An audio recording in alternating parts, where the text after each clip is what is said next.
Tired of your GTA San Andreas missions crashing with a frustrating black screen or sudden freeze?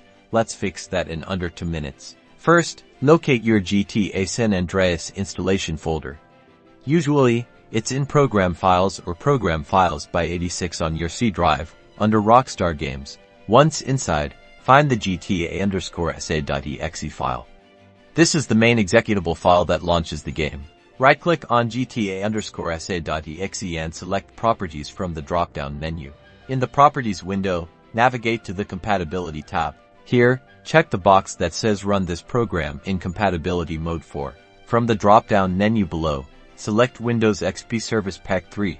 This makes the game run more stable on newer operating systems. Now, also check the box that says Run this program as an administrator. This grants the game necessary permissions to access files and resources. Click Apply and then OK to save the changes. That's it. Restart your game and enjoy smoother missions without those annoying black screens or freezes. Subscribe for more quick gaming fixes.